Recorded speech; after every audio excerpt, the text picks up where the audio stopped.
Hi, this is Adorable Andrew. You might remember my last video in which I demonstrated how not to build a city in SimCity.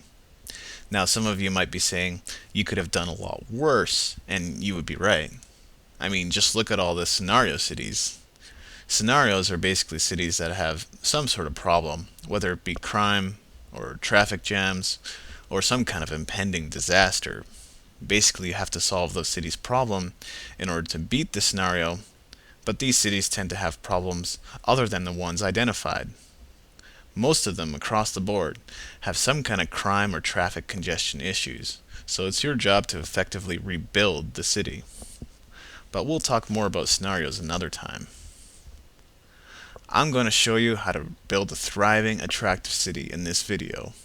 If you obey the basic principles outlined in this video, you should experience a good deal of success. Maybe you'll even attain Megalopolis status. Man, that sounds nerdy. So the first step in building a great city is giving it an awesome name. No, I'm just kidding. But it couldn't hurt to name it something you actually like because you're going to be looking at it a lot. The first thing you need to do is pick a good map. This will largely determine how big you'll be able to build your population. Pick a map with lots of landmass and as little water as possible. Although rivers, lakes, and ponds do help to increase the land value of any structures next to it, there are other ways of increasing the land value in any given area. I picked map number 137 in this example. It has a river running through the middle, but it's got lots of land to be developed. Number 2, don't bother with coal power.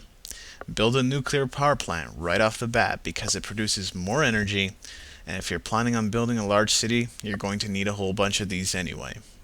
You don't have to worry about nuclear meltdowns for the most part. These only happen in extreme situations. Number 3, when you build your city to a certain size, you will have the option of building a bank.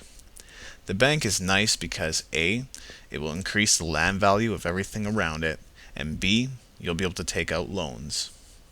When you are offered to take out a loan for the first time, I say take it, because it tends to happen exactly when you need just a little more cash to expand your city. And if you don't expand your city, you won't make more money, so don't hesitate with this one. Take out a loan and start building some more. This brings me to another point. When you build presents, make sure to build them next to residential zones or commercial zones. Industrial zones don't need presents. They will grow just fine on their own. Don't cluster presents together either. It's best to build quote-unquote city centers in a variety of areas as opposed to one designated area. Number 4, demolish schools and hospitals. Yeah, it might seem a little unethical, but they don't contain any Sims, no population, and they have no other advantages, so demolish and rebuild. I know in the PC version a tornado would show up if you destroyed a hospital, but I promise there are no such drawbacks in this version of SimCity. Number 5, build parks everywhere. The advantages of parks are threefold. 1, they reduce crime. 2, they reduce the effects of pollution. And 3, they increase land value. In the early development stages of your city, you don't need anything else to increase the land value. Number 6, deal with crime. Crime is considered one of the worst penalties against your city in SimCity. You can ignore messages like build more roads or pollution is high, but crime is not something you can let be. Place police stations at strategic intervals, especially around industrial zones, to reduce crime. Oh, and don't bother building more than one fire station. It will eat away at your money, and it won't actually increase the effectiveness of disaster relief. The best way to deal with disasters is to demolish everything in the vicinity of fire. Once you build an airport and your city grows to be a metropolis, airplane crashes start to become more common, so be prepared. Number 7, build rails, which are also known as mass transit. Don't even bother with roads. The problem with roads is threefold. 1, they cause traffic jams. 2, they cause pollution. And 3, they reduce the land value of everything around them because of factors 1 and 2. So you can stick to your rails. If only life really worked that way. If you absolutely insist on having roads, then build them in a straight line like I have here.